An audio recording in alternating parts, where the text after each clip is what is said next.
This kid's fire.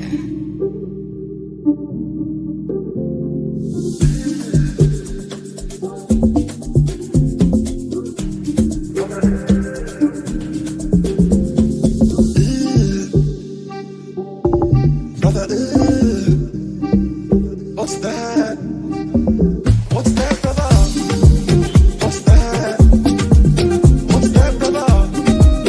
Brother, what's that, brother? What's that? What's that, brother?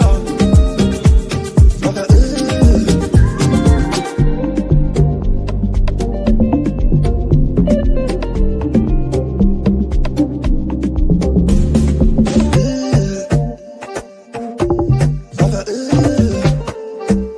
What's that?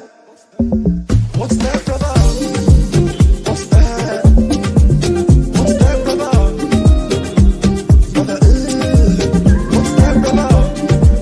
What's that? What's that, brother? Brother,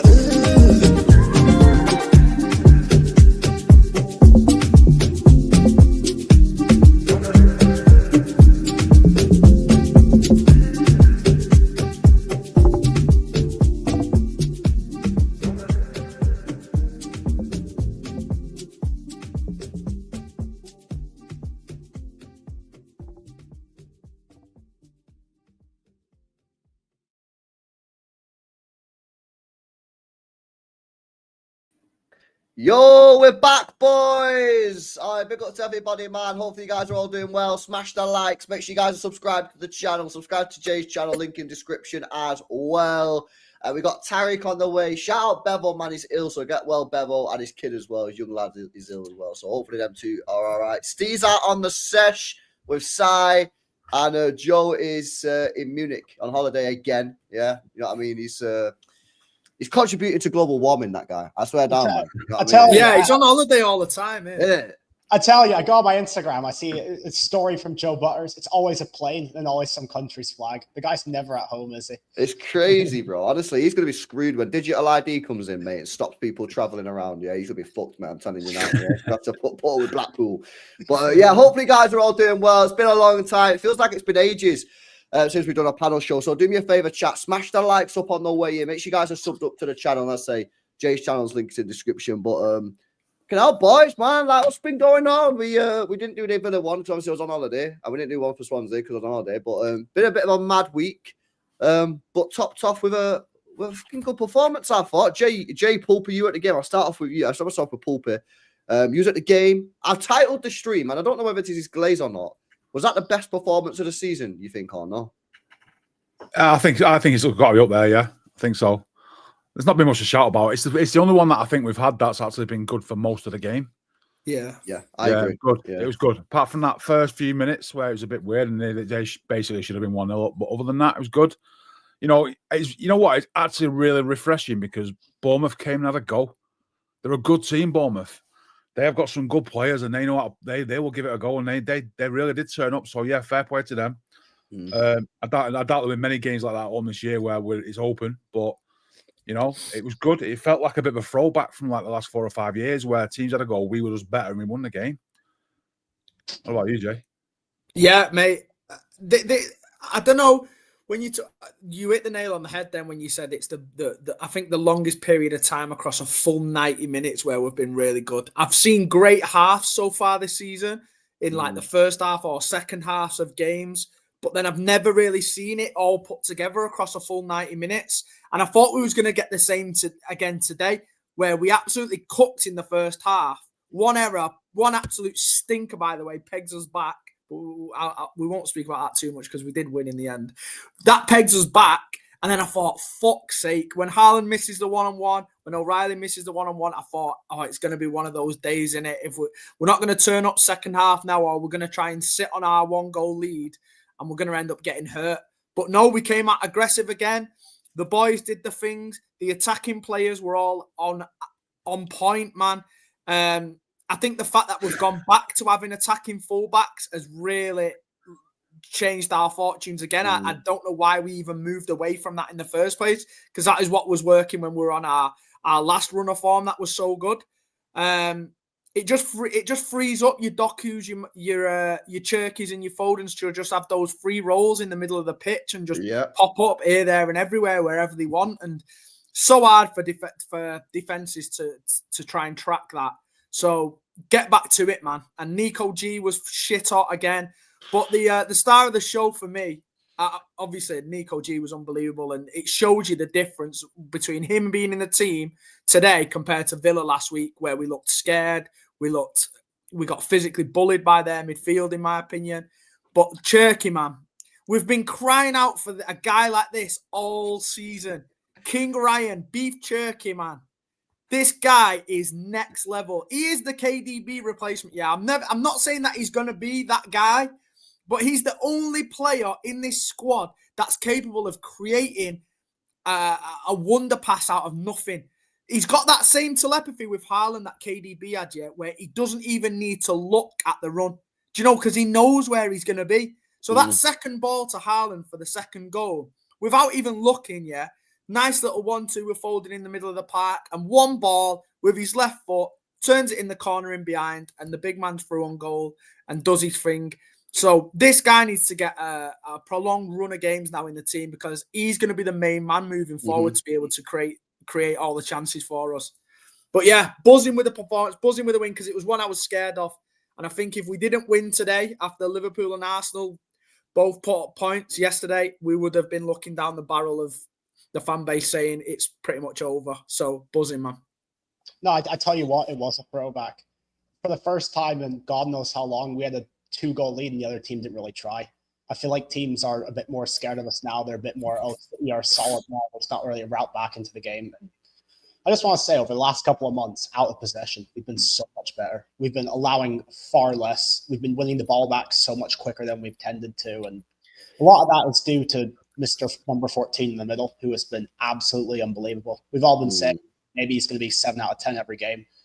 These last few weeks, it's been 8 or 9s. He has been unbelievable. And it sounds to say this, but Rodri might face a fight to get back into the team. I don't know if you can drop Nico Gonzalez. I don't know if you can. I think you're playing both, man. I think you're playing both. That's what I think too. That's what I think too. But we haven't seen them both together. So imagine that double pivot, mate, with like that'll just completely free up Cherki and Foden and Marmoush and Doku then to just go and be themselves, man, and just go on the attack, be creative, and them not have to worry too much about the defensive responsibilities. Do you know what I'm saying? So I think as soon as Rodri's back, run that double pivot of those two monsters, man, and unshackle the big boys up top, because we'll fucking cook, man, with that team. I'm telling you. I know. The front four today was also very good, and it was also a bit weird because people always talk about positions. Okay, who's going to play the 10? Who's going to play on the right? We didn't really have a right winger today. Both Foden and Cherki kept showing up in the middle. So it's more, I'm going to stop talking about players by their positions, but by the role they're going to play. So no matter who's on the right, who's in the middle, it seems like they're both going to sort of share the creative burden, and both were absolutely excellent today. And I will always stand by that our final form is going to be Cherki and Foden playing together. For us to be at our best, they're going to share the pitch. I agree. Yeah. So keep it going. And Foden's going to thrive off this, Danny. Yeah, because the thing is with Foden, Foden likes the tech. Foden likes the back flicks and the link-up play and that. But if you look at the team that he's had over the last few years, has he really had the players to be able to do that? No. You look at players like Savio, you look at Gundogan, you're looking at Kovacic, and even Haaland up top. He's not really had... and I'm not shitting on these players, by the way. They all have their strengths and that in different areas, but he's not really had the players that can go out there. And now he's got Cherki. Now he's like, right, you know what? I'll do this back flick to you. You can do back flick to me. We can do all this. You can tell they love playing with each other. And I think Foden's buzzing. I think Foden's buzzing that Cherki's there because he can play his game. Like there was a moment today, he got the ball on the edge of the box and he tried this. Like he didn't come off, but the fact he tried it was bad. He tried a back heel for Cherki, and Cherki knew what he was doing. It was like it's almost like they're on the same wavelength, man. But I just think that is huge. And like you're saying, Doku's not had a couple of good games now. Maybe 4 or 5 games, not been very good because he's been on the wing. Pep puts him back in the middle today. played well again. And And gives it's like- him Nico O'Reilly back as well. Look at the difference. Exactly. When Nico O'Reilly know. plays Exactly. in Doku's performance. You Yeah. can't expect him to just hold the width high and wide by himself and get doubled and tripled up. But when you've got Nico O'Reilly overlapping you and underlapping you and dragging players away, it allows Doku to just go and do what he wants and gives him so much more space. So it's been no coincidence that his dip in form has come whilst Nico O'Reilly hasn't been in the team, man. So stick to it. Don't fucking change it now. No, I agree. I mean, he brought Aït-Nouri on and didn't even play him at left back. I feel like that kind of says a lot. It might not say anything because it was the last 5 minutes, but it was kind of weird. He brought Aït-Nouri on. He didn't even directly take O'Reilly out of left back. O'Reilly's undroppable for me at the moment. No, as much as Nico G is, he's undroppable for me. Did you think that Pep is slowly but surely starting to work out what the best team and best system might be? Because after the game, the Swansea game, I think it was, even though we won the game, I was speaking about City this season as a whole. And I said, even though we've been on a pretty good run, like one loss in 10, one loss in 11, I kind of still get the feeling that Pep still try to work out what the best system is. But I feel like game by game, he's slowly getting there. And I think the next, and I don't know how quickly he can do this because Roger's just come back, but I think the next experiment, is to try Rodri, Nico G, and then Foden, Cherki, and then either Matheus or Doku, whoever's in form or tactical, whatever, and try that out. I think that's the next one. But to be honest, I think the defense is now done, testing over. O'Reilly, Gvardiol, Diaz, and then either Nunes or Huzanov, depending on exactly what you want. You know what I mean? If you're Bernabeu, you might want to go Huzanov.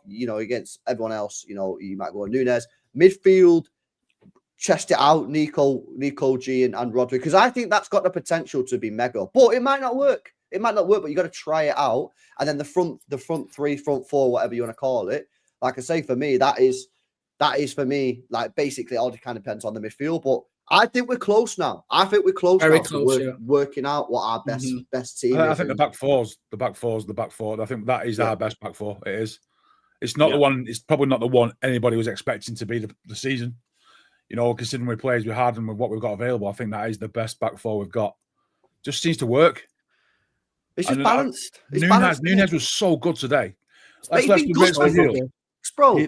Semenyo has been brilliant for 2 years, and Nunes pretty much just kept him quiet and just defensively as well. Yeah. Which even he's really good. Really, is it? But he's been good for a couple. He's been good for a week. It's been for a while. He's molded into a right back in it. He's molding him in. Yeah. No, I said this would happen. I said he'd become a right back all along, man. It's been coming. Yeah, you wanted him sold last summer, mate. Let's be honest. No, Come on. never that. We're on good mate. terms right now, me and Matheus, man. We're in a good place right now. I said the more he plays there, the better he's going to be. Yeah, he could end up being our proper right back all of next season, and now he's undroppable. All right. Well, if we lose to Liverpool next week, I want to see you keep that stance. If Gakpo bangs in 2 goals next week, with Nunes, he'll cheat on me next weekend, no doubt about it. But right now, I'm feeling the love, man.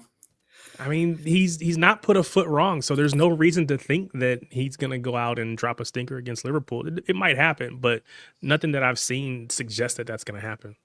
Yeah, no, I agree with you. No, he's overall fundamental play is fine. It's just, does he make mistakes? But he's not made a mistake, And even the Brighton one was a bit of a, I don't think that was like a bozo like a last year. It was just a bit stupid, like, but it wasn't. He made one bad pass today, didn't he? When he could have picked out on the left wing. It just went. It was. And honestly, the crowd went, oh, yeah. But it was all right because in the past, them sort of mistakes got punished. Whereas like now I think it was 3-1. Yeah, but I also don't mind when he's playing the ball forward. His problem was that he used to play the ball backwards or sideways. Defensively, and Semenyo's quick, but Nunes just didn't seem worried about him.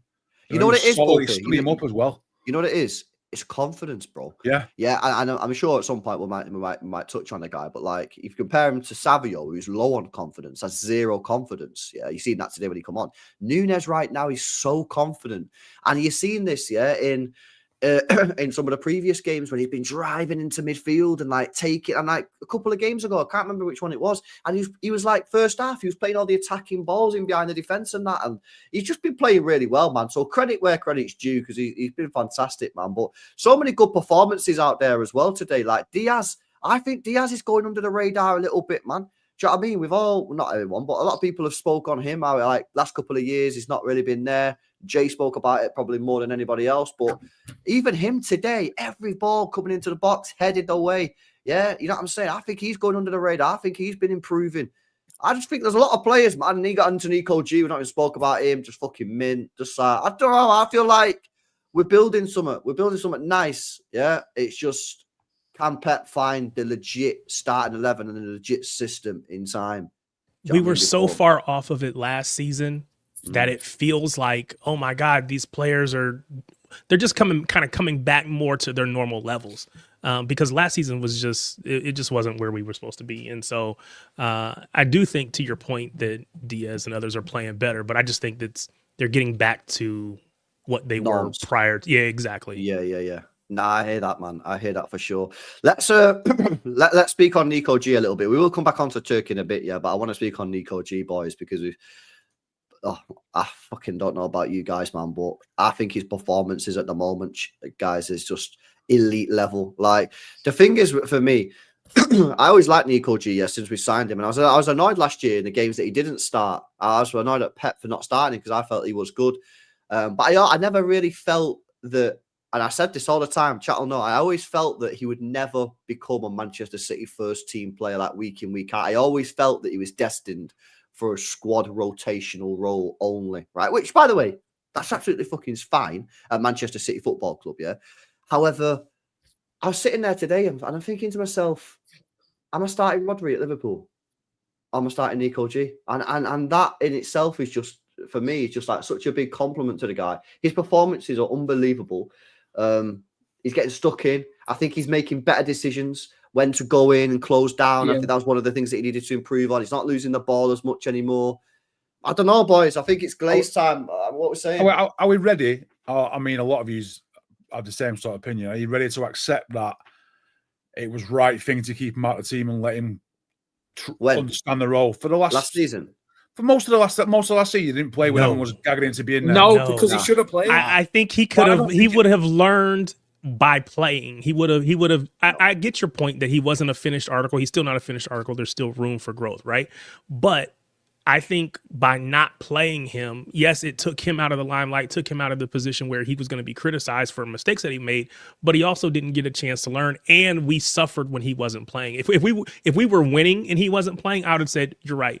But we weren't. We needed him to play. And then as he started playing, we got better. And then, of course, they kind of took him out towards the end of the season, and he kind of came back in. But I don't know that I agree.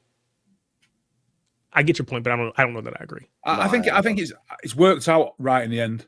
And we will never be able to know whether or not if he'd been played solidly for the most of the last 6 months, that it would have been the same result as it is now. I think it would have been better.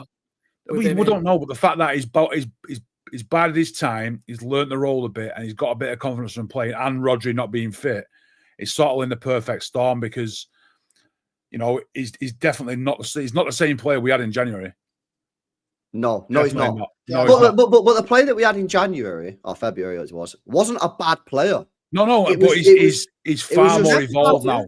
Yeah. That player was only ever destined at that point to be a rotational player for this club. Whereas now, the difference is he's putting in performances now where I'm actively considering next weekend, do I start him over Rodri? Yeah, and that to me is just fucking insane. It's the perfect thing. Is like we've got players. Look, we all know life after Rodri is coming, and it doesn't seem as bad now because you've got a player that can step in. We all know he's never going to be a bona fide number 6, what you want to call him, but what is that? Do we know that? But what I'm saying is, for sure, it's eventually you'd like to think you'd get another Rodri, but as for right now, if Rodri doesn't play another game this season, but Nico does, it wouldn't be the end of the world for me. I'd be like, okay, but I'm happy for Nico to have a go at it. You know what I mean? And if he's putting in performances like this, 6 out of 10 games, then we're going to do all right. The only thing I would say on Nico G, in this sort of like last 7 or 8 games, if you look at the oppositions that he's played, yeah, he's not really come across any sort of like elite level competition. So I think this for me is why these next few games, Dortmund, Liverpool, Newcastle, providing he starts them all, this is for me the test. Yeah, he's playing well against these decent sides. Let's not get it twisted. But the top level teams, he's not really. If you actually look at the games we've played in that, because I think we all agree, last 7 or 8 games is where like Nico G's like excelled massively. Yeah. If you look at the opponents, he's not really played like a mad team. So yeah, saying that though, LB, he's never really played in a game where he's been outdone by anybody. I agree. We've not come across anybody that's had like a 10 that's absolutely took the piss. You know what I mean? No, I agree. The point I'm making is like the next 3 games could either cement our view that this guy is a fucking like legit baller who could potentially take over Rodri, or are we just getting a bit carried away with ourselves? He's doing it against some good teams, but when it comes to the real elite level, it'll be the Liverpool game, bro. Where were Bournemouth in the league before today? Second. They were second. They're a good team. They play well. You don't have a good midfield, though. I don't think. Yeah, it's not the same as coming up against a midfield of McAllister, Gravenberch, and or an Arsenal, next Sunday's a test, or a Real Madrid. Next Sunday's a good test. Yeah, I think the Newcastle match. I think you have to partner him with Rodri. You got to partner them together. Well, he played Royal Rumble, bro. He played against Newcastle last season in the 4-0. Newcastle got beat today. They're not that good. They've been shit this year, to be fair. They're not the same midfield as last season. Beat off West Ham. I'm not sat here worrying about that. I'm saying. Do you know what tells the biggest story for me? And it's not about the games that he's actually played in. It's the games that he's not played in. Look at the difference in our performance at Aston Villa on Sunday. In the one game that Nico G didn't start the game, we were absolutely nowhere in the midfield. We were physically bullied. They were first to every second ball. They were quicker. They were faster. They were stronger than us. And it's just levels apart. The difference to watching Manchester City today compared to Sunday last week. So even though we've probably not seen him up against massive opposition yet, I just look at our team. The difference between our team from Sunday last week to today, it's completely a different football team, and it's down to one man, and that's Nico G, man. So I do agree with you, LB. I do want to see him do it against Liverpool at the weekend. But I think it proves a lot the fact that the one game that we absolutely stunk the gaff out in was the one game that he didn't start last week. Look at this as well, by the way. Nico said, speaking about Rodri, he said, the last game at half-time, he gave me some advice about what he thinks he saw because he knows a lot about what you should do in that position. And I tried to listen and learn a lot from him, man. And this is what we spoke about. Like, you know, I spoke a lot about this. I'm sorry to keep repeating it, but I actually feel like these days, when you watch footballers, some players look like they just are not improving and they look like they don't get coached. Whereas the thing that I like about Nico Gonzalez is he looks like he's being coached, like actively being coached and getting better and better, like he's taking it on. And Pep spoke about it. Pep said the guy wants to learn and he's an easy player to coach because you know he's always, and now obviously he wants to do this. And the thing is, right, he's probably looking at this Rodri situation, thinking, yo, Rodri only got 1 year left of the contract. You know, still not signed a deal. Could he leave in the summer? If he doesn't, he's only going to have 3 years left. Like, he's probably thinking to himself, I could be the guy, man, who can replace Rodri. Do you know what I mean? And then he's got a career at Manchester City for the next decade. So, I don't know, man. But it's very smart to bring in your potential Rodri replacement. Rodri's still there. We brought in Rodri when Fernandinho was still here, and you could see effects of Fernandinho coaching Rodri. Yeah. You know, Rodri in his first year, he was a bit clumsy on the ball. He was a bit timid in the challenge. Second or third year, you saw like an increase in tactical fouls, for example, and that's just prime Fernandinho. I wouldn't be shocked if Fernandinho was saying, don't be afraid to take the foul sometimes, don't be afraid to get stuck in. So you're already seeing sort of elements of Rodri's game in Nico Gonzalez, and I think it'll continue to be like that. It's so important to bring in your replacements while you have world-class players at the club to teach them. Facts. 100% agree. And it's not always possible, right? You know what I mean? That's not always possible, like, because sometimes if you've got a player that doesn't have injury issues or whatever, the new player that you're bringing in might think, well, I'm never going to play. So, you know what I'm saying? I'm going to be sat there for a year. But if you've got a player like Rodri or like we had KDB, who are known to have injury issues, you can bring in the player before because you can say, listen, this guy get injured all the time. Like, you know what I mean? Like you can play a lot this year while you learn, and then bang, you come in and otherwise, you've got to take it nice and slow, man. But yeah, now big credit man to Nico Gonzalez. He's playing well, consistent performances, and this week coming up, this for me is the week that I just think it solidifies the glaze or we go, meh, maybe Yeah. we got ahead of Paper in ourselves. cracks. Yeah. Yeah, I think so. Yo, chat, smash these likes up if you've not done so already, man. Let me have some of these chats. Big up Snooper says we should low block and long ball pool for giggles. Well, you know what's funny, right? Is you know what Danny was speaking before about how Bournemouth didn't like full send it, you know, when we were ahead or whatever. I think part of the problem is when teams do that now, we're more equipped to get them on the counter attack. Yeah. Yep. So it's That's like true. it's kind of like, yo, what they kind of stuck between a rock and a hard place. They can sit back and defend, but then you've got players like Foden and Cherki and Doku and these guys who can cook, yeah. But then if you go for us, which is what teams were doing last year, and what, to be fair, for the first goal, that's what Bournemouth were doing. They were pressing us very high. Yeah. Okay, no problem. We'll go long, and then if you can't stop us getting a ball over the top, you're finished because Haaland's quicker than all your centre backs. So I feel like we've sort of unlocked a new way of playing. And obviously, you know, it's you don't want to play like every game, but it's good to have different keys, man. You know what I'm saying? To unlock different defenses and shit, man. But that was nice. That was nice. Big up NBA as well. I was gonna say seeing Haaland running into space, getting that ball out in front of him. It was Dortmund Haaland, right? Not trying to, you know. Yeah, I know.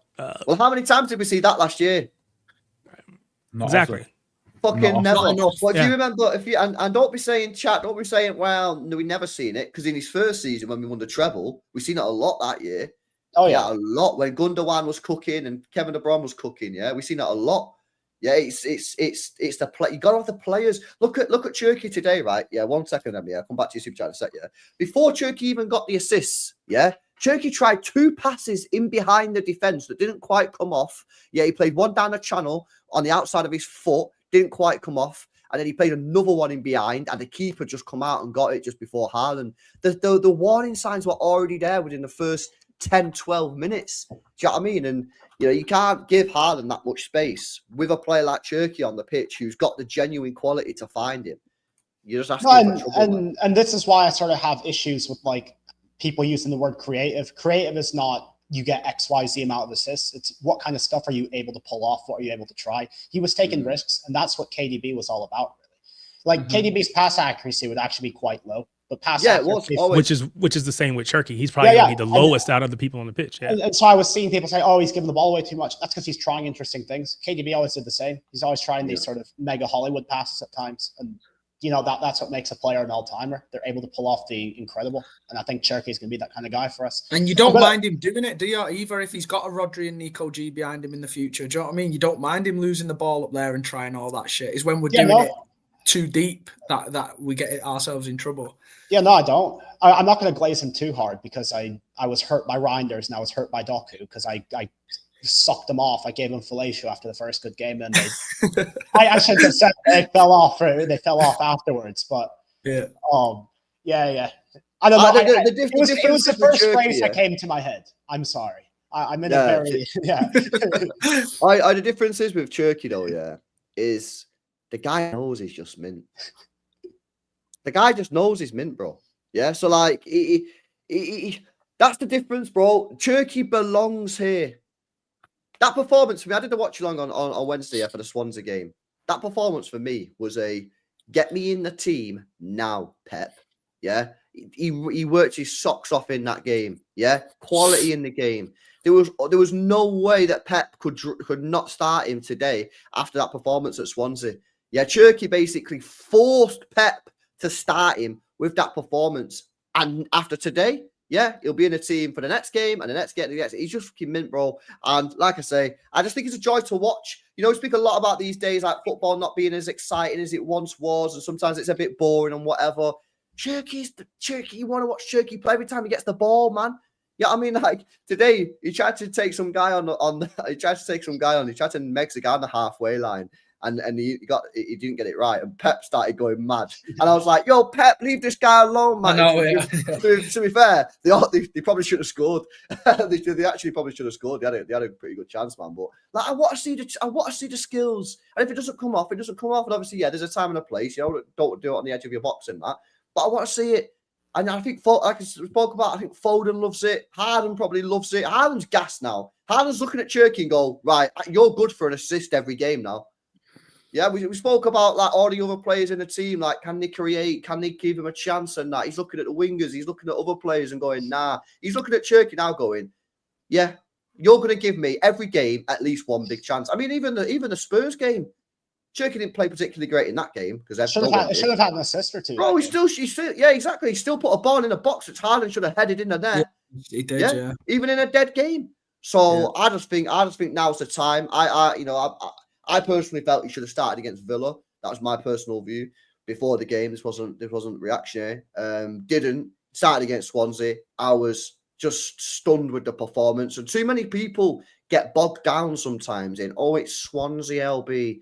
Oh, stop glazing. It's Swansea. It's fucking shit. It's like, nah, you're missing the point, bro. You're missing the point. You're missing the bigger picture. The work rate. Everybody said the guy don't work hard. He's lazy. Well, look at the work rate he put on against Swansea, mate. Yeah, look at the quality.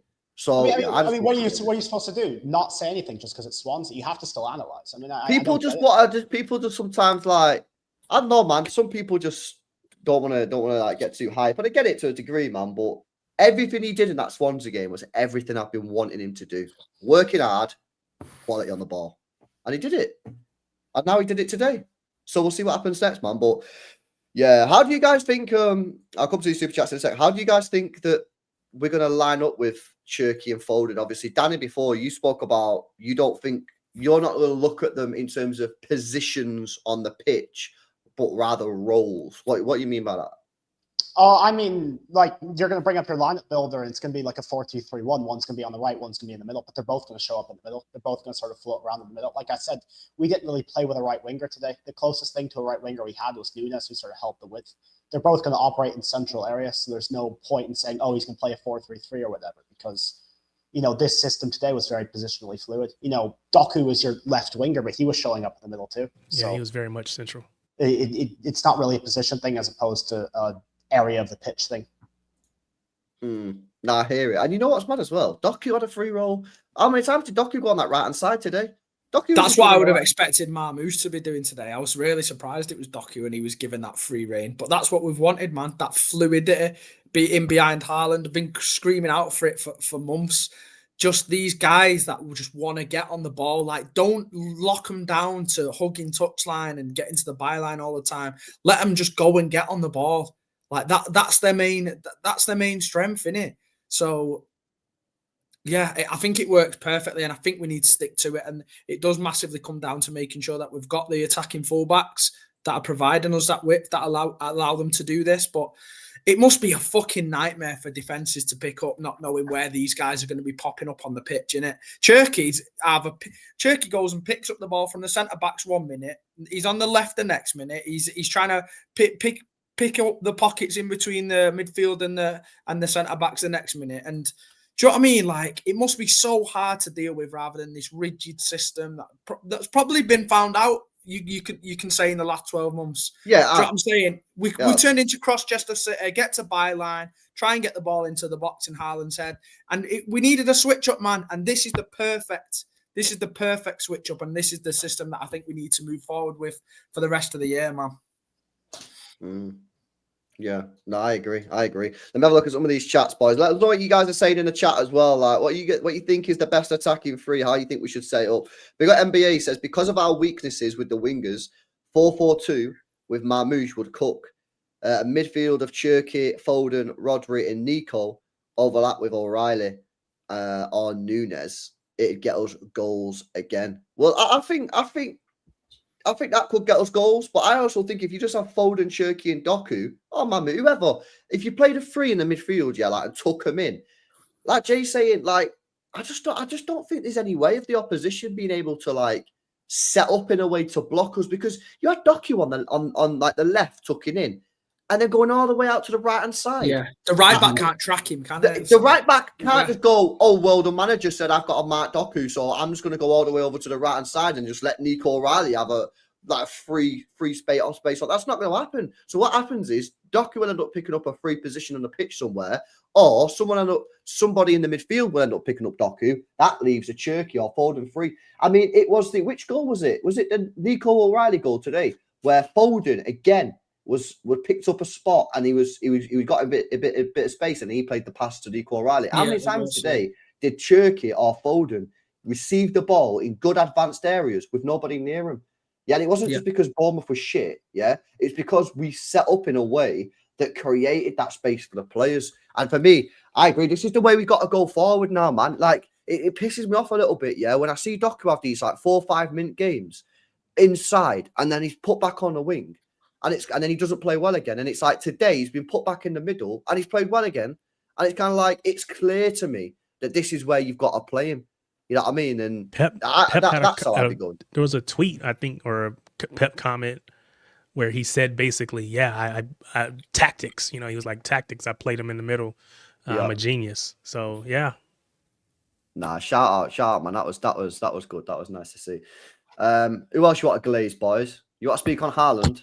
26 goals now for club and country, and we're in the 2nd of November. Could he get 100 in all comps? He missed Should have got his his chance hat-trick, as well, man. didn't he? He missed Should have got his hat-trick, man. Again, that's twice he's done that this season, isn't it? Was it Everton? Yeah, Everton, he could have had about 4. And he Got missed too it. cocky with it, didn't he? Tried the little scoop. He probably should have just gone round him again. Because do you know what winds me up more than anything? I don't mind him missing out on his hat trick, because that's his own doing. Yeah, if he's missed a chance and it's cost you a hat trick, but he's robbed Doku of another assist, man. And it was a sick ball through to him, and he's been a bit lackadaisical with a finish. So that would have been nice to get Doku an assist, didn't it? His link-up play today, he was so good again.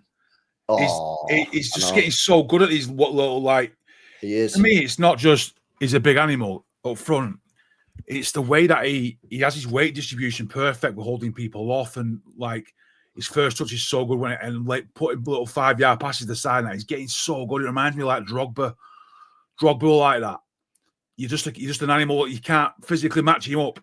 And them little cute touches and a little just having a weight on the right feet and then coming. Do you remember the one pulpit today where Foden was in the left back spot and he chipped it up to him?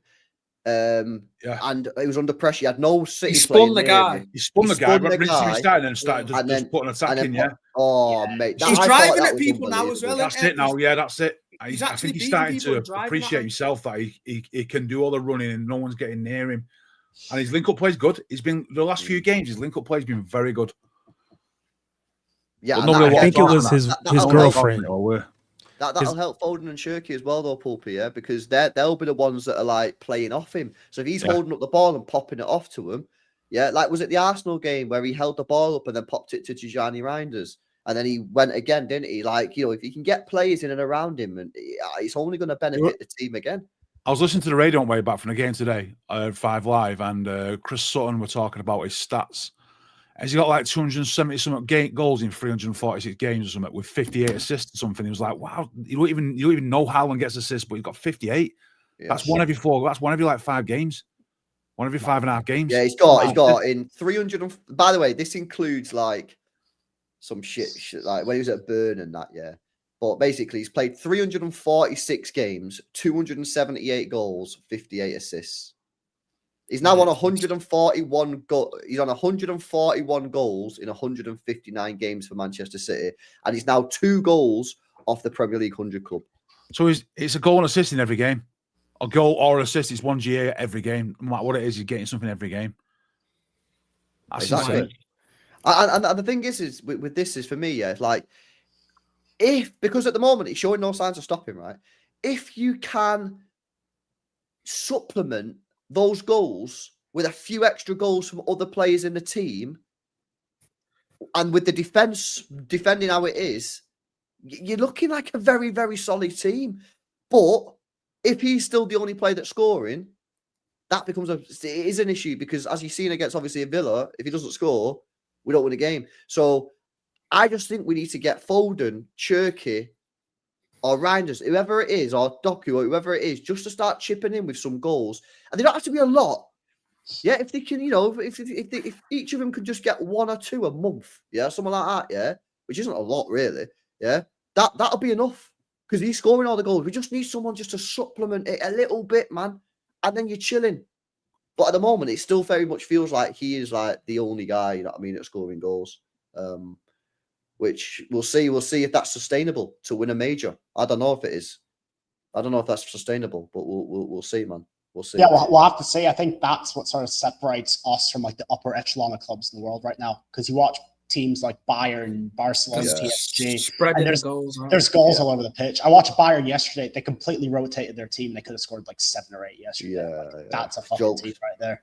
That's the thing, isn't it? Like if Harry Kane has an off day, oh, don't worry, you got No, Kane didn't play, and they still no. I'm just saying that in a normal scenario, They've got a plan B. Yeah. If Kane, I've got fucking Elise who got 40 GA last year in his first years at Bayern Munich. I've got Diaz there. I've got I know Musiala's got an ACL, but Musiala when he comes back, you got these players, and like the thing is though, like we do have these players. It's not that we don't have them. Foden scores goals. Look at his record at City; he does score goals. For some reason, he's not really getting that many this year so far, but they're not. Surely they will come. Reinders got 15 last year for AC Milan. The thing is with Reinders as well, he gets into good areas, man. He's just not putting them away putting him away. Yeah, I mean, he had a good shot today. Again, that got saved. Yeah, no, but straight at him, wasn't it? Yeah, I do think the goals will come, and I think that's the moment. I think that's the moment where City become an elite level team this year. Is when other players start chipping in. I think Marmoush and Cherki are both Plan B players as well, and they've obviously both just come back. They're both capable of getting you a goal or an assist out of anything from anywhere on the pitch, in my opinion. So the fact that they've both come back from injury now and we can probably get them in a good run of games, I think that'll make him have a massissive impact on the team. I think Marmoush should be the one that'll be the one that he can chip in with goals. Yeah. Marmoush is like Salah, man. It's like it must be something in the River Nile in Egypt, man, because these guys can drop like monumental stinkers for like 80 minutes, but as soon as they get a chance or a sniff of a chance, they put it in the back of the net. And I think Marmoush is a little bit like that as well, like quite clunky to watch, you know what I mean, with his first touches and stuff like that. But he's a killer in front of goal. So even though he doesn't necessarily bring that lovely like link-up play sometimes, we need him on the pitch. You know, to be able to stand up if Haaland's not missing his chances or he's not available. So yeah, I think he's not afraid to have a shot. That's another problem with some of these players is they're a bit scared to shoot. Whereas Marmoush will shoot and he'll put his fucking foot through it. Like the goal against Swansea in midweek. That goal against Swansea was fantastic. The turn and he just whacked it. And that's what I've been asking Savio to do. You know what I mean? Like when you get in front of a goal, bro, just smack it as hard as you possibly can. And because if that happens, Savio, careful. You've got a chance, man. Do you know what I'm saying? So now that is interesting, man. But yeah, shout out to Haaland, man. Absolutely unbelievable right now. Like genuinely fucking just stunning performances all round. It's great to see. Another player that's been playing mint, boys. We've touched on him a couple of times, man. But I think we need to give him his own little section. Is Nico O'Reilly. Goal today. Knew it was in. As soon as he pulled the trigger, I was like, that's a fucking goal. He's done the Leroy Sané driller. I just can't believe how secure this guy is as a left back. And I always go back to the Zinchenko sort of comparisons because Zinchenko was obviously an attacking midfielder and Nico O'Reilly was sort of like an attacking midfielder. He's clear. Zinchenko was great on the ball going into midfield, as is Nico O'Reilly. But defensively, the guy was always suspect. I ain't worried ever about Nico O'Reilly. He's so solid defensively. And obviously, because he's like over 6 foot, he adds a little bit of height to our team as well. I just think, for me, like, I just think he's locking off that left-back position, me, at the moment. I think I know he's going to really struggle getting back in, lads. Even when Aït-Nouri came in today, even just in the substitute appearance, he didn't even take Nico O'Reilly out, nor did he move Nico O'Reilly into midfield. He put Aït-Nouri up in midfield, or if you want to say kind of playing, kind of an attacker, and left Nico O'Reilly in that left back position, which says to me, this is your spot. You get comfortable here. This is your spot. So I'm with you. I think that I don't think not only will he lock down the City left back position, I just genuinely think that he's going to be England's left back, because you can't tell me Luke Shaw is better than him. He may not be the starter. He has to be on the plane going to the World Cup. I think he's got a great chance of being the starter because it'll be him or Lewis Skelly, won't it? Yeah, that's what I'm saying. It'll be one of those two. But he's not playing though. Calafiori. Calafiori's still starting. Yeah, so that's true. What he needs, right? And I know Poulpy spoke about this on a recent show. What O'Reilly needs, it's kind of similar to Nico Gonzalez in a little bit. He needs to go to like these Liverpool games, Bernabeu, and play well. So then people know, right, he's doing it now in these big games as well. Do you know what I'm saying? So again, he's got a big test coming up. He's going to have his hands full. Is he has played against some big teams Nico O'Reilly, and I don't remember doing bad. So I don't know, man. I just think he's fucking mint, mate. I fucking love it. I think he's class. He's on the ball, mint. Doesn't do any bozo stuff. Yeah, when does he do bozo errors? Never does bozo errors. He never does. Yeah. You can see he's intelligent. He's one of them players that has played pretty much every position on the pitch, understands every part of the game. You know, he's not like a kid who's gone to left back and when he gets halfway up the pitch, his head goes or he gets a nosebleed. You know what I mean? He's not like he's been a winger all his life and when he plays left back, he's out of position. His defensive side of stuff is improving a lot. So he's one of them sort of players that he's just adaptable everywhere, back to goal, height, scores headers, physical, fast. You know what I mean? He's got value in every aspect of his game, which you start to put 5 or 6 of those in a jigsaw together, you're just not getting past him. And you're not getting him out of the team. You know, he's scoring goals, he's getting forward, he's putting crosses, he's getting assists.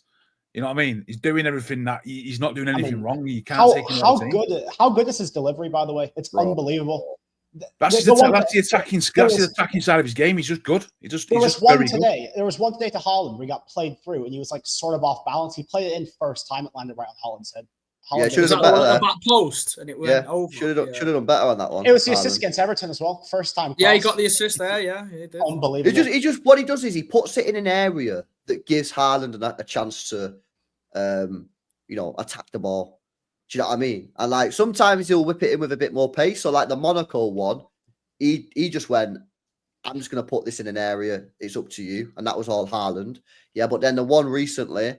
It was a great cross, and then today it was a sort of like a mix in between. But he just puts it in an area that Haaland can attack and go for. Do you know what I mean? And it's good. Who are some of the best left backs in the world? What's off our head? Mendes, decent. Mendes. You know what I mean? And these are players that like at the top level. You look across the Premier League. Look at Cherki last season, who Liverpool bought from. He was decent at Bournemouth. But he can't defend. Whereas you look at O'Reilly now, he can defend, he can attack, he can cross, he's fast, he's physical, he nips him with a goal. Look across the whole world now. I'm not saying he's the best left back in the world, but how many left backs that are playing at that level that can defend, that are regular, that are young, that can go up and down, he's physical, and he can get assists? There's not many out there. If you look across the whole board that have got all these things, I'm not saying he is the best, but look at all the things coming together. Look at what United. Yeah. Look at United. So what did United pay for Dorgu? 35 million. And he's been He's great. dog shit. And O'Reilly's 29. He's twice the player he'll ever be already. Yeah. And he's a makeshift left back doing that. You know, he's got these. So it's like you look across world football. There isn't many left backs that have got the skill set that he's got. Anyway, I think again, like Nico Gonzalez, this next couple of weeks for him is massive. Because this shows us again what level he's at. If he can play against Liverpool, against Salah, right, and do not well. That much of a tall task, to be fair. No, all right, fair enough. Right, yeah. But, all right, who's Real Madrid's left winger? Right. Vinicius on the left. Oh, right wing. You mean right wing? Yeah. Right wing. Mastan. Yeah. All right, whatever. That obviously is what it is. But basically, it's still big games. It's pressure cooker games. Yeah, I know what you mean. Yeah. And it's like, but the thing is, with a lot of these players we're speaking about, like you speak about Cherki, I don't think they really asked, but not in a bad way. I just don't think they get pressure me. No. Like I look at Cherki, you think Cherki gets pressure? They don't get pressure. You think he's gonna, when he goes out to Bernabeu, he's gonna be like, oh fuck it. The guy's gonna be like, right, give me the ball. You know what I mean? Like, and I look at Nico O'Reilly. And I look at him and think, it's funny because sometimes it can come across as like laziness. Yeah. And Daniel know what I'm on about here. You remember Felix Nemecha? He was the same. I clipped you up 12 months ago saying this. They're very sort of nonchalant in possession. They're very nonchalant players, and like sometimes it comes across as laziness. Yeah. Is that when they play balls with the studs in it? Like they just play a little 6-yard pass. Yeah, but it's not. It's just they just don't fucking have pressure. So that when they get the ball, they'll be like, right, give me the ball. All right, what's going on? Palmer's like that, isn't it? Palmer's it's like a street football, and it's like that street football sort of vibe in it. Yeah, exactly. So, you know, and obviously if you've got the IQ, which you guys are saying he has the IQ, you're normally in a good position anyway. So you're not sprinting around like constantly to get into positions because you're in the wrong position to start with. Do you know what I mean? I think, who was it? I can't remember who it was, but there was always a quote from some Italian midfielder that said, if I have to sprint No, was it Chiellini, the defender? It was Maldini. I think he said if I have to tackle, I've already made a mistake. Yeah, if I have to tackle, I've already made a mistake. And I feel like with a midfielder, it's like if I have to sprint to like win the ball back, like I'm already in the wrong position. You know what I'm saying? So like that's the thing, man. But I just like I think Nico O'Reilly's fucking mint. And the mad thing is, yeah, I was so gassed to sign Nori. And don't get it twisted, I'm still buzzing he's at the club, and I can't wait to see what this guy's got for us, man. Like I don't know where he gets in at the moment, but like I just not in the team for me at the moment. Undroppable, yeah. Nico, and that's how it should be, innit? I'd just be saying to Nori, bro, you think you're better than him? Go. I'm going to give you minutes. Go prove you're better than him. And I think the players have done a Pep a favour in the last couple of months, you know, because the fact that these guys are putting in these performances and pretty much saying, I am undroppable right now. Do you know what I mean? Like, you can't drop me right now. So I know, obviously, Pep's been guilty of tinkering a little bit too much in previous years. But right now, you look at the performances of Nico G and Nico O'Reilly and Matheus Nunes. They're taking their opportunity with both hands and pretty much telling Pep, listen, you cannot take me out of this team for the big games moving forward. And they're doing him a favour. And like you say, LB, we're finding that starting 11 now, because you could argue that 6, 7, 8, maybe even 8 players on the pitch right now are pretty much undroppable. So we're nearly there. Those last 2, 3, 4 positions. And we've got our starting 11 boxed off now going forward. So big up the players, man, who've up and stepped up. Which players out of this lot do you think are droppable right now? I think the ones for me are probably Doku and Marmoush, an argument over that left wing position. And then it would be... For the starting 11 today, who out of that? Yeah. Who out of that comes out? Nunes and Huzanov, depending on the game. Yeah, Nunes and Huzanov, and then Bernardo and Rodri Silva. as you see. Yeah, Bernardo Silva. I'll say Bernardo, that, but I think the rest of the team picks itself. Apart from that, exactly, I think the rest of the team picks itself. So that's only 3 positions on the pitch: the right back, the CDM next to Nico G, and the left winger Doku or Marmoush. Apart from that, I think the other 8 are guaranteed. Yeah, I'd go with that. Yeah. I think when Pep dropped Nico G for the last match, and then you realize, wait a minute, we need him in there.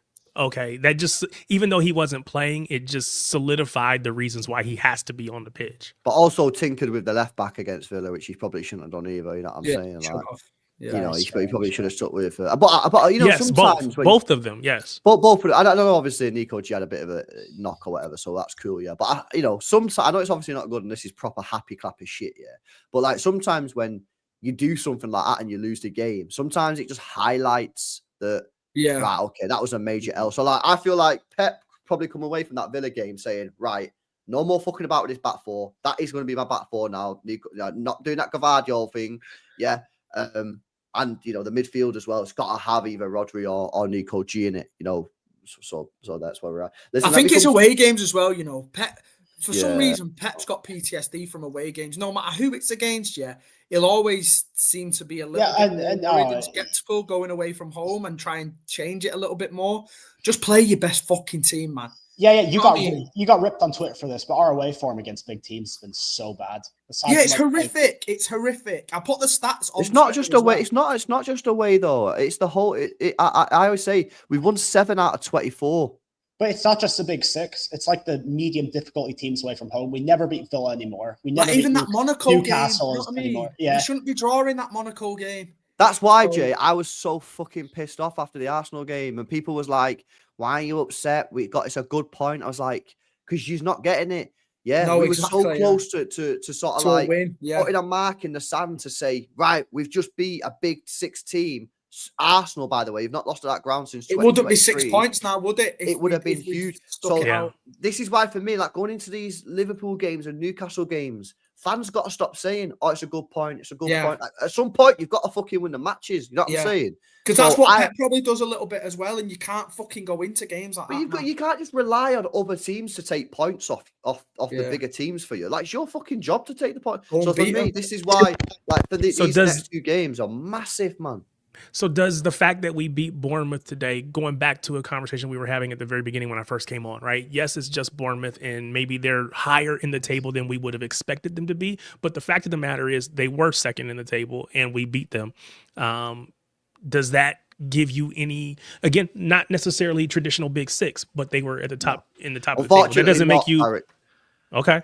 unfortunately, it has zero difference on my opinion about the next games against Liverpool. And because, with all due respect, Bournemouth, as good as they started, they're not Liverpool. They're not Newcastle at St James's Park. These are, I mean, Kevin De Bruyne says Newcastle's the hardest ground to play in the Premier League. Yeah, that's what he said. Yeah. You know, And we had similar results last year, didn't we, against these teams that were overperforming? Against Forest, we battered them. Against Newcastle, who've overperformed the last few years, we battered them at home as well. You go away from home and you lose or draw these games. So for me, it's we always the Etihad, into the Etihad, but you got to go away. But even that's been less than a fortress recently. Sure, but even against Bournemouth, Villa, and Forest, we've been beating them. Against Palace, we beat them as well. But you go down to Palace. We've never really had a problem with those kind of teams. I'm not sure if we'll win against Palace or Newcastle and Villa. We've shown Brighton we lost 2 years in a row. So it's these difficulty of teams that, like, if Arsenal went there, I know they'll win. But if we go there, I'm just not sure about it. There's about 12 teams in the Premier League that I don't even feel that confident going away to. No, If we go away, there's about 12 teams in the Premier League that I just would be sketchy about. No, but 5 years ago, Newcastle, Bournemouth, Brighton, and all them were 3 wins away from home, and now they're not. So it's a testament those to were guaranteed points. And I'd like Brighton and Palace and all them people to that as well. But this is the thing, though, Danny. It's like, 4 years ago, we beat all the teams in the top 6, yeah? Mm-hmm. And that's why we was getting like 99 points, right? And obviously, then in a 4-peat year, yeah, that's when it actually started. Yeah, and we've already checked them. We looked at results. That's when the results against the top 6 started, but we still beat everybody else. Then what happened last year is we didn't beat the top 6 sides, but then we also stopped beating everybody else, and that's why we really struggled. Whereas we've got to get back to either you beat the top 6, not every single game, but you start winning some of the games against the top 6 sides and have a mixed results against other teams, but that gets your points up.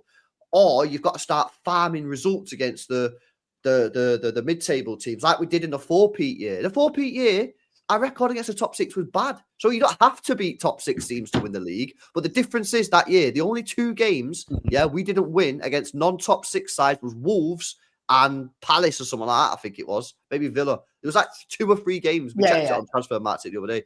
So we got to get back to either farming results against these teams, or starting to beat some of these top 6 sides. That's the difference, because that year Arsenal could beat everybody else, and now we can't. And we are 6 points off Arsenal. We lost to Brighton and we lost to Villa. That's 6 points against everybody else that's leaving us at the top spot right now. So it's becoming a problem. And I hope it turns around against Newcastle. That's a big game. And that's why I've been saying, Danny, for a while, I think our club needs a statement win against a big team. I said this before Villa. And they let me down. This is the thing. People, Liverpool went to St. James, Arsenal went to St. James, and everyone's like, "Oh, they won in the last minute. They got lucky." Mate, they fucking won the game. I can't say the same about us. Yeah, they won the game. I don't know if we're going to go to Newcastle and win, but Liverpool and Arsenal, they both got 3 points there. It doesn't matter how they did it, but they just did it. So. That's why that Arsenal game, bro, it wasn't a best performance from us. But if we would have gone there and shithoused a 1-0 win, bro, that would have been such a statement result. But like, it's what it is. Like, we can get a statement result this weekend against Liverpool, man. If we beat Liverpool, and the thing is, these games are not really about performances. Trust me, they're not. It's about the result. Like, we didn't play particularly well against Arsenal, but if we would have won the game, it would have been massive. And if we can beat Liverpool this weekend, man, honestly, bro, I just think that's where City go, right, bang. You know what I mean?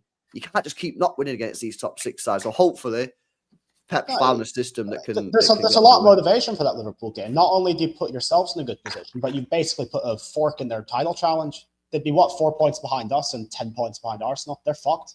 If we beat them, they're done. Yeah, they're in trouble. Nah, facts. Listen, let me come to some of these chats, man. Big up Adam, who says Doku should have had 2 assists today, Haaland and Nico. He probably should have. Yeah, he should have.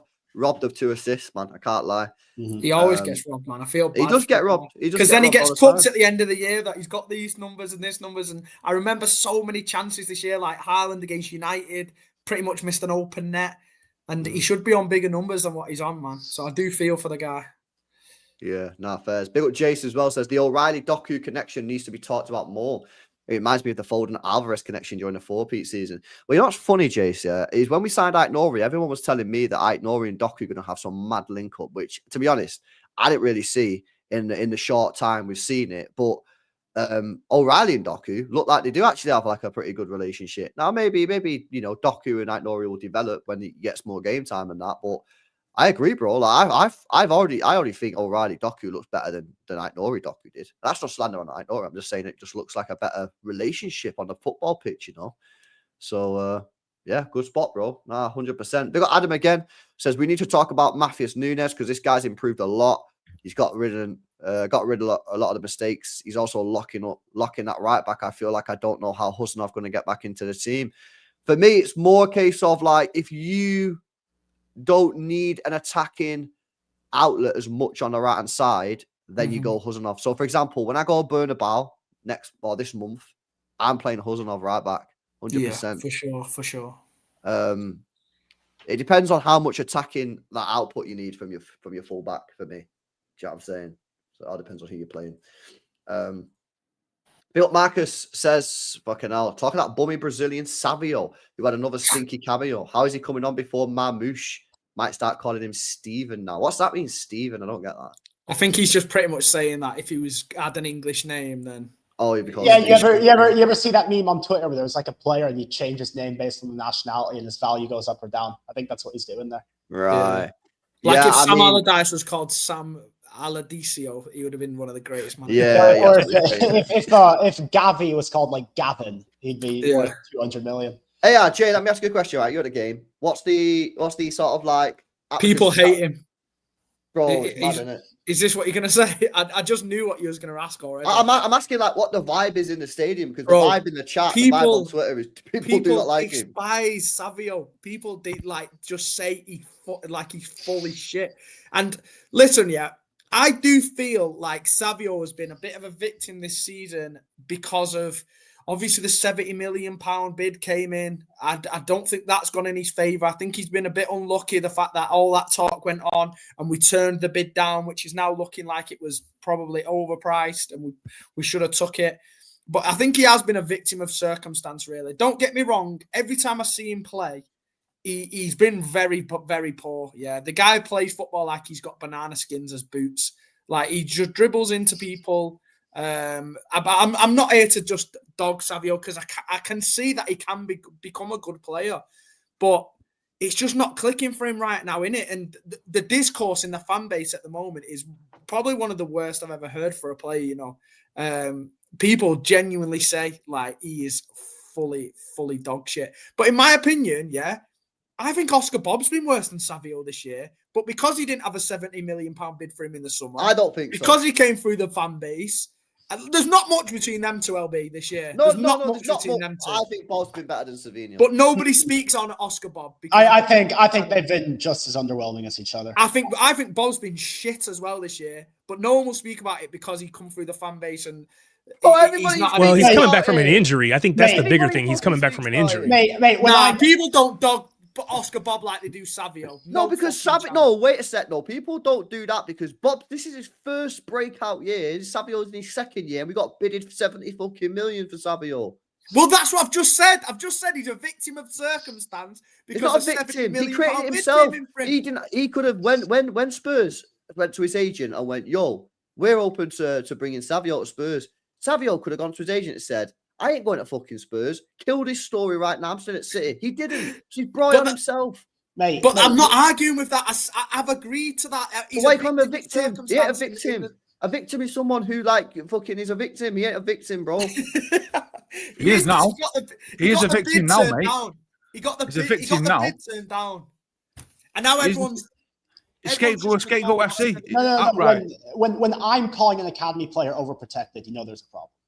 Bob is well overprotected. He's a little bit overprotected, I think. He has been cat shit this year, Oscar Bob, yeah. Do you know that fucking Villa game the other day? I cooked Oscar Bob on my stream afterwards, yeah. This guy played one pass into the final third as a right winger for Manchester City against Aston Villa. I've never seen someone so negative in my life. He's worse than Bernardo Silva. He's more negative than Bernardo Silva. Okay, now you're going over the top. On my life. Mate, he wasn't even in the squad today. So we're drilling into I don't mind people slagging Savio off, yeah, but do the same for the other players that have been shit as well. Do you know what I mean? Consistency. That's all we want. Consistency is all I want. I said my piece on Twitter about Savio. I came out of the game, got in the car, and the first 10 things I saw on X was people rinsing Savio. I'm like, we're just fucking 1-3-1, and all you're doing is moaning about Savio. It's like, come on, chill out. Honestly, Jay's right though. The atmosphere in the stadium is like no, the atmosphere in the stadium is like booing. I'm like, what? Come on, it's man. bad. It is bad. Yeah. 3-1 up and the 3-1 up. But do you not think that's interesting, Noble Pulpit? Because a lot of the time, right, when shit happens with like City players, it's always online fans get blamed. It's always online fans. But something that I've noticed on Twitter, because I follow a lot of like City fans who go to games, season ticket holders, is bro, I'll see season ticket holders, yeah, who were like 20, 30 years deep into a season ticket holder, and they're fucking slating him on the timeline. And I'm like, that's when I know. We're getting murdered. Honestly, we're getting murdered. I'm like, we're 3-1 up. He's granted, he's ran into the box and lost the ball. I'm like, we're 3-1 up. We're sailing here. Yeah. His confidence is which he did in one of them, and something happens. It's like, how can you come out of the game, or how can you watch that game when Cherki's got 2 assists and lit the place up? O'Reilly was mint, Nunes was mint, Haaland scored 2. You know, Gonzalez was mint. How can you come out of that and then your fucking tirade is Savio? It's like, what is wrong with you? Enjoy football. Enjoy we won. It's the least thing you should be worried about today was Savio came on and played shit. Why? Why does that have to be on your tip? I think the fan base have wiped their hands with him already. Weird. I think so. I think he put himself over with the summer transfer shit. They can't survive without having someone to have a go at. No, I hear it, but I'm telling you now, though. Yeah, I think he fucked up in the summer. We don't know. Here's the thing, right? We don't know what happened there. We'll know eventually. But weren't there rumours that Nico wanted to leave in the summer as well? No, they were bullshit. No, they were still rumours, weren't there? And there's no smoke. No, that was not the same. That was not the same. There's levels to it. We don't know what happens. This will happen all the time. It will happen to certain players. It will happen all the time. Yeah, but I think this was a lot further down the track. There's been a couple of times he's not helped himself, and it will keep happening. It was somebody else in January, and then it was somebody else in the summer. It might be Matheus in the summer. It will constantly happen. Why? What is it with this fan base that needs a scapegoat that you have to fucking have someone to drill into the ground? Yeah, it is like I agree with that. Drill into the ground. You know what I mean? It just has to be somebody. It was Sterling for a bit. It's been Mahrez. You know, it was Gundogan for a bit. There's always somebody that his fan base has to drill into the ground to say, this is shit. Come off the bench. Kyle Walker, yeah. Boo, and they basically ran Kyle Walker out of the club. Diaz, scapegoat, boo, boo. Ederson last season, fucking boo. Ederson. It's like, what is wrong with people? Just chill. Chill the fuck out. Enjoy the fact we won 3-1. We played well for 90 minutes. There you go. There's your story. Savio's not the story. I'll tell you what about Ederson. We've conceded the first shot on target several times this season. Everyone's been totally quiet about it. Almost as if it's a stupid way to judge a goalkeeper and you just shouldn't be doing that. No, I hear it. But on an actual note though, Pulpy, like, what do you think Savio does from here now? He's going to stay here for the rest of the year. He'll come on and he'll play games and he'll start games and you just have to shut the fuck up and like it or lump it and whatever. And when he scores, or when he scores a goal, or when we might win a game 2-1 and Savio scores a decent goal, what's going to happen? No, there'll be no praise. They'll be talking about somebody else. It's weird. It's weird. Do you know what he needs to not do though, Pulpe? He needs to not score against Huddersfield and shush the fucking fans like right in front of the. Man, come on, man. This guy scored a goal against Huddersfield. This guy scored a goal against Huddersfield and don't matter. It doesn't matter, mate. It doesn't matter. Yeah, I'd do the same. I'd be walking around with that on the back of my shirt. Look, I've just fucking scored. That'd be me.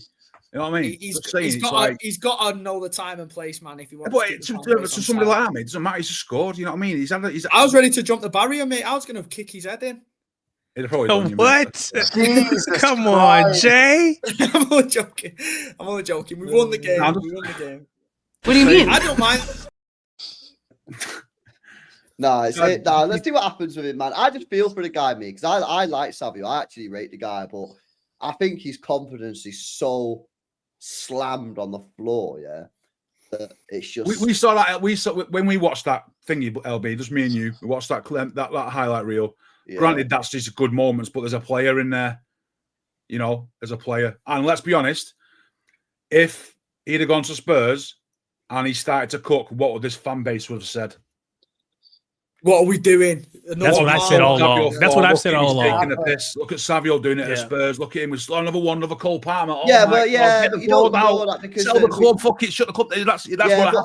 But we would have signed a winger as well. No, well, what if we didn't know? But even if we did sign a winger, we would have. Even if we did sign a winger, you'd still have the dickheads moaning like they do now about Cole Palmer, the penalty king, who doesn't do anything. No, that's not the same. No, they still do it. They still do it. People are still out there. I've got a hard on for Sane. He's been gone 10 years. Not Sane, but hey, don't bring Sane into this. Leave Sane where he at. What I'm saying is people will not let it go. I guarantee you, there'll be somebody out there who will be moaning that Savio was playing for Spurs and he's done half decent.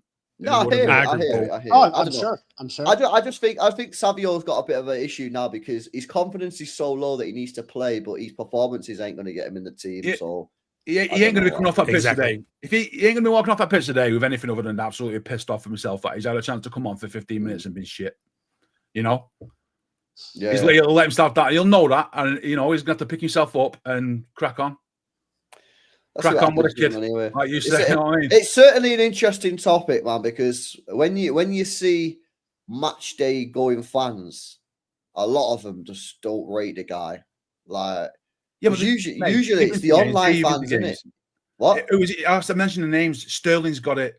They've all had it over the years. There's always been someone. I agree. Yeah, there is. You are right about the scapegoat. What are you warming up for? Get what you're bringing him up. It's like, chill out. Yeah, no, I agree with that. I agree with that. No, it's true. Mahrez was even that guy for a few months. Mahrez was that guy for a bit. Mahrez was that guy for a couple years. Yeah, it was. I used to give Mahrez a hard time. Oh, man. I gotta admit, I did. I used to drill into that guy first couple of years he was here. There's a tweet of me replying to Sam Lee saying Sam Lee and Mahrez's brain runs on Internet Explorer. I was just saying, Danny. I used to think Mahrez was the greediest bastard ever. He wouldn't pass, and then when all of a sudden it just clicked. Once, like the second season, just clicked, and he was like world class. You didn't see the talent, mate. It was that 1-1. It was that 1-1 draw against West Ham in the COVID year. I laid into the guy. I was like, mate, we've made a mistake here, and then you just proved me wrong. Yeah. And now he's practically, you could argue, our best winger of all time. The one that everyone clamors for anytime we have a conversation about wingers. All right, boys. Anything else you clocked from today's game? Yeah, I have, actually. So how do we feel about Kusanov being left out of the whole squad for tactical reasons? I got no issues. You have to leave someone out. Yeah, that's what I'm saying, yeah. So I just don't think... what are you guys saying? If you're not going to start him, and you think if you're going to need an impact sub, say if we're 1-1 or 1 goal down, he's not going to be that kind of guy to come off the bench, is it? So I think unless Kusanov's going to start, then you're not really going to use him. I think he should be starting games. So the fact that he didn't start, and he wasn't, somebody's not even. I agree. I think the decision was whether he starts or not. And then when he decided that he wasn't going to start, then I don't think there's much point on him being on the bench. Do you know what I mean? There's no use. You never really make a right back for right back sub unless the guy's injured. And Nunes actually did sort of get injured today, but he ran it off, fortunately. There's going to come a point in time, though, where it needs to be Stones. If we're not going to re-sign Stones, which maybe we do, but I think it needs to be Stones missing the squad as opposed to Kusanov, because Kusanov is our future. Stones is the past. Yeah. Pep's too loyal, so he's not going to do that. So it's just listen. This is a rare situation because we've got no injured players. Give it a couple of weeks. This is what Pep was saying about he doesn't want 26 players because but in a couple of weeks, a couple of players will be injured. That's just the way it works. You know what I mean? And then you got the players going to AFCON. So you got AFCON in 6 weeks. Mamouche and Aït-Nouri going there. So it's temporary thing. It's what it is. Obviously, Kovacic, I think, has a knock or something. He's out for another month, I think. Yeah, he says he's out for a while. That's a bit of a blow, I think. Fucking hell, he was only back one game, wasn't he? It's his ankle again, isn't it? But again, are we rushing him? He needs to sort him. To be fair, though, mate, it's kind of doing us a favour because it means that it's one. Pep won't play him over Nico G. Yeah. No, but well, to be fair, there's every chance that Kovacic would probably come in over one of Nico or Reinders. Just because I think he's Pep's player, isn't he? You just know he is. So do you not remember all the Hashtag Brady talks last year, man? We can't go back to that. I actually do. I think he needs to play because I think we have to put him in what we would call here in the States the shop window. People have to be able to see him playing if get it's real. Saudis or whoever else are going to come in for him, because I think the fact of the matter is he's more likely to be Shut up, sold. G-Money. He's more likely to be sold than he is to be with Little us, bag. say, this time next season, right? I don't think he survives the summer at most. So somebody's got to come in for him. Yeah. No, I agree. But yeah, no, Pulp, yeah, to answer your question, why do you think this? Do you? No, just wondering what because I just wonder what your guys' opinions are, because some of you are literally like on the Kusanov fucking defense league. You know what I mean? He has to start every game. He should be starting. Jason, he should be playing centre The back. every week. KDL. I agree. Yeah, before he got injured, he was the first name in that back four. Well, I also think the play of Nunes makes Kusanov less like he had to play every match because we didn't trust Nunes. I think he needs to play those matches, like to LB's point, he needs to play those matches when we're playing against those bigger clubs, the ones where we're going to be under the pressure a lot more. We need him for those matches, but Nunes has been good enough that I'm not like screaming out, get somebody else on the pitch. And I think that's the difference than maybe earlier in the season. No, definitely. Yeah, I want to show you this actually. This is really interesting, man, because it's actually come from a fucking Liverpool account, yeah. But watch LFC, so a Liverpool account. This is very interesting, man. Phil Foden has truly become an 8 now. This is his position. He's learned how to control tempo, and now he's a proper midfielder, not an attacking midfielder, not a winger, a proper midfielder like a Pedri or De Jong. Thoughts on this? You think he's an 8? You think he's been He's more always been an than 8? Right, I'm just sick of this now. I'm going to say my piece again. I'm going to run a bit. I'm sick of this fucking CDM 6, 8 fucking hybrid shit. He's a midfielder. He can play them all. He can do it all. He's not going to. What's his best position? 10. Midfielder. He's a midfielder. He can play across the midfield. All right. I wouldn't trust him. Attacking I'm midfielder. sick of this shit. I'm sick of it. No, I'm sick of it. Why does he have to be an unk? I take sick of it, offense man. to this. I'm sick of this midfield shit. I'm sick of this Because inverted. Paul He's people want a to do the whole, midfielder. is he a 6, is he an 8? So he wants to Fuck, do he's the not whole any of them. He's a FIFA team. midfielder. He can play them all. Mate, There's no way. What is his There's best no way. position? Is it Midfield. So Pulpy, you're You're telling on me a wind up, bro. He's been on the panel show for too You're long, telling me man. you Now can he's on play a wind Foden up. in the 6. You're telling me you can The play sixth Foden position only exists in the fucking statistician So you're- transfer marks. So Bomb you're boys. telling me you can play Foden in the 6? I'll play him in midfield, mate, and expect him to be able to defend Oh, and you're attack off and pass your the head, ball. bro. Simple Mate, as that. I'm sick mate, of it. Mate, Sick of it. Poppy- Get your agendas and sixes out of here. Sick of it and done. Poppy's about to call John Stones a sweeper if we keep going. That's No, how he's a old he centre is. back. No, I'm not. Right, I'm sick of this. He's got to be a 6. He's asked a 6 and do a pivot, and he's a Pedri, and he's this. Fuck off. He's a midfielder. No, it's not. It's not though, is it? It's not. It's not. What's It's his not. best area on the pitch? A Would you midfielder's say not a it's midfielder. right next to Haaland, like close as a second striker? Or is it like more of a box-to-box If type you want me of to player? play the game, mate, I'd say is an 8. That's interesting because I always felt his best position was a 10. It's a 10, yeah. No, I imagine. I think my traditional 10 is a Bergkamp, David Silva start of 10 who could play with and things and stuff like that. I don't think Foden is that. He needs the ball at his feet, running with the ball. And I think he's better. He's more of a Gascoigne running with the ball forward. I don't fancy him getting the ball into his feet and dropping his shoulder and getting out you know behind. what it is with Foden, yeah? If you play him closer to Haaland, then he gets in those positions where he gets the ball on the edge of the box and he can bang it in a top bin. That was when he was at his best, yeah. Yeah, that's when he's been at his best. But something that we've not seen that much of him actually in the first team, but we've seen it a lot in the academy, yeah, Daniel will know what I'm on about, yeah, is when he used to carry the ball so well, but he used to go a lot deeper in the academy and he used to run with it a lot more, whereas you don't really see that in the first team as much. He had that famous goal against Stoke in like 2016 where he just took it past a bunch of players put in the bottom corner. So yeah, he's a very good runner with the ball, isn't it? But you don't really see that a lot. He's one of the best players in the world at taking the ball on the half turn. He just is. Yeah, And where do you do that? You do that when you're breaking the lines and running through from like the midfield through. That's his best position. Get him on that. I think you do that in the pockets, me. Like he did today, just in the middle, just taking the ball past their first line defense. That's his role there, breaking through with the ball at his feet. There's nobody better in the world than that. There isn't. That is the quintessential. When you think of Phil Foden, the image that comes to your mind is him on the half turn, getting the ball, picking up turn, run at folks, and then get the shot off. So yeah, I don't know, 8, 10. I think he can do either one. I think in the past I've always said 10, but you see Cherki today, and then you think there's levels to this. And Cherki's he just feels to me to be more creative. And so I would say based on that, maybe it's as an 8. Because I don't know that he has the 10 like Cherki. I don't think he can be an 8 though, Tarek, because could you go into a game, like let's just think about it, could you go into a game, with say Nico G as a 6, then Foden and Cherki as your 2 midfielders next to him? I don't think we could ever unless you're playing like the bottom 3-4 teams in the league, I don't think we could ever go into like a relatively tough game with them two there. Like I'd always imagine, like today, Foden would kind of be lined up on the right hand side. Silver and Kevin De Bruyne do it. Because that's why I don't see him as an 8 really, because it was Bernardo and Nico G today that was picking up those roles. I was gonna say you had Bernardo in there today. The thing is, though, football is in his last few years has become a lot more physical. So, like, I think that when you're going into those bigger games, I think you kind of need a Rodri and a Nico, because you got to go into what. That's what I was saying before we went in that Villa game, and I did a preview on that Villa game.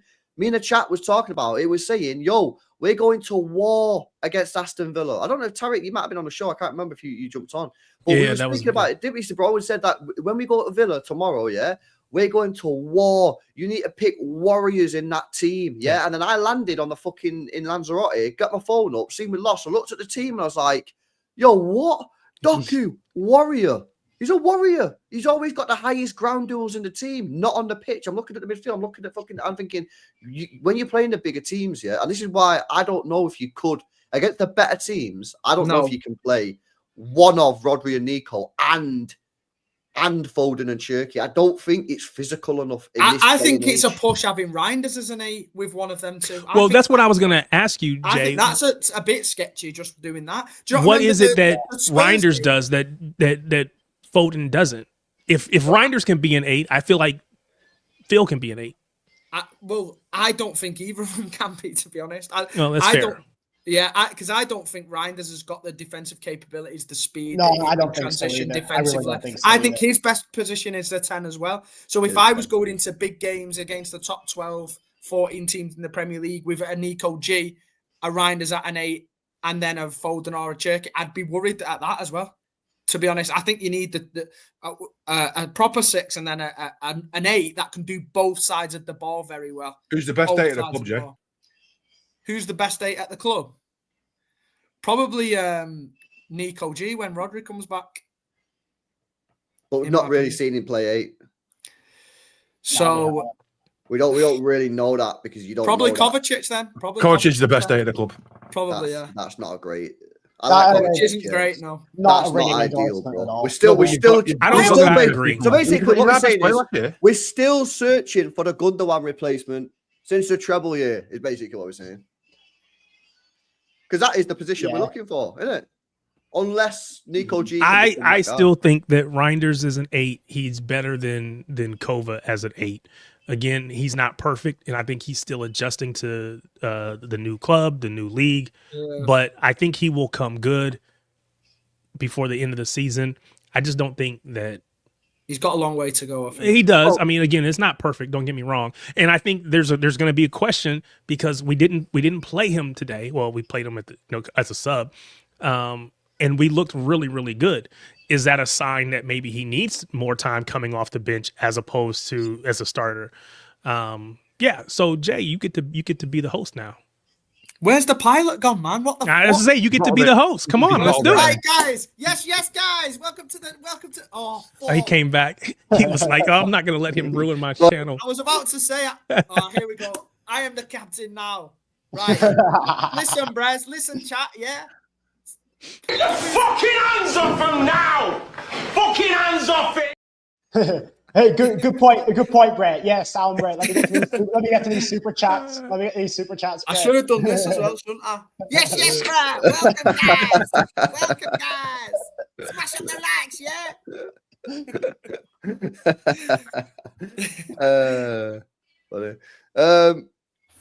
Yeah, sweet. All right. Have I got anything else? I don't think I've got anything else on my list. Did you say anything about Donnarumma today? We actually didn't. touch on that. I think you saw the best and the worst of Donnarumma in the same match. Danny always told us, right, that he's weak on coming and collecting crosses or clearing, punching the ball, whatever. And we had not seen that for the better part of most matches this season. And so then when that ball comes in, he doesn't punch it, doesn't clear it. I don't think he was fouled. I think that's an excuse. I think that was him trying to cover. It was just a bad play. But then a little bit later in the match, you see him make the save one-on-one. It's great. So, I mean, I can't, you got to take the good with the bad, but it just wasn't a great play today. That's his weakness, I think. That is his major weakness. I've seen him concede goals like that for Italy before, for PSG before, where he's he likes to punch and flap at crosses rather than catch. And he doesn't even go with a closed fist when he punches balls. That sounds a bit weird. He flaps at him. He flaps at him with like an open hand. You naughty. You teasing me. You naughty. Can't escape the allegations here. But he goes with like an open palm. Do you know? So it's not like strong when he flaps out, and it kind of just like drops on the spot if he mistimes it. And I think that's what happened today, man. And he needs to sort that shit out, What Nax is saying in the chat is what I was thinking. I'm like, how did this not even happen once against Arsenal? It's a miracle it didn't happen. Yeah, it was because he kept flapping at them, didn't he? It's the fact he goes with one hand that really pisses me off. Like, no goalkeeper does that. Everyone goes with two. Thankful it was today and we won 3-1. You can't really get purchased on it if you go with one hand. It's weak if you go with one. You have to go with two hands. It's just weird. What I will say, where I sit in the south stand in third tier, you can see his distribution. His short passing's really improved in the short time he's been here. When he first started, I felt like his short passing was a bit everything now is just like crisp into the right. It's the right pass to the right balance of foot for the place to receive the ball. That right there is a skill that you probably won't even notice, but when the ball, they probably drill it, don't they? Yeah. What? They probably drill it, don't they? Yeah, the passing the ball to the right receiver's part of the body they want it at, it just makes it so simple, and it's like I don't feel nervous now about that. It can ping him in, he can do this. He does little dinks into the midfield. He's comfortable to sit and come out and pivot a bit to one side. He's good, man. So he made a good save. Yeah, he drops a bollock, but other than that, I thought he was all right. His distribution is good. Yeah. Yeah, listen, it is what it is. Luckily, we fucking won the game, so who cares, isn't it? Yeah. All right, sweet. I think we've done everything, man. We've done everything. Did anybody put Cherki in the fantasy football team today, like me? I'm going to, I think. I did. I got him in today. Maybe after the Liverpool game, though. I'm a bit sketchy on that one. But back in, mate. Don't bother. I do want to say I am in the top 4 of Jay's last man standing. Oh, is the 4 left, Danny? Yeah. Yeah. It's me. I'm going to update it on the stream, mate. I was hoping Liverpool and Villa drew yesterday because one person said Liverpool, one person said Villa, but unfortunately, oh shit, yeah, that would have gotten both out in it. Yeah, I know. Well done, lad. One step closer. I know. Top 4. Chelsea fucked everyone up last week, so yeah. I had Liverpool. So who did you pick for this week? This week I picked Brighton. I picked Brighton. Yeah, I was going to pick Fulham, but I was like, they lost 4 on the bounce. I don't trust them. But I picked Brighton. Yeah, Fulham are looking shaky, man. But I've only done one Big 6 team so far, so I'm in good shape. Yeah, taking the money, lad. Yeah, I'm out. How do you boys see the Dortmund game like shaping up on Wednesday?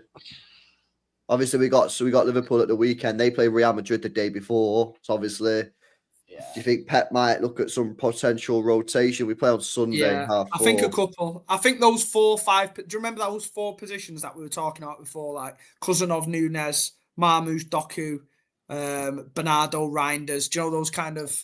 I think he'll keep the same spine through the middle, but then kind of rotate those positions. Ake will come in and stuff like Ryan's will be back. Ake will come in. I wouldn't be surprised if Savio starts. Marmoush just before 4 or 5 changes. Stones maybe. Yeah. Have they been decent, Dortmund, this year? Or what? No, don't start this shit because everyone will tell me Villarreal were the fucking second best team in the world. They've been good in Europe and kind of average in the league. Yeah, no. And we're at home, man. We're at home as well. We win our home games. It's fine. We'll be all right. Yeah. We didn't last year. Yeah. All right.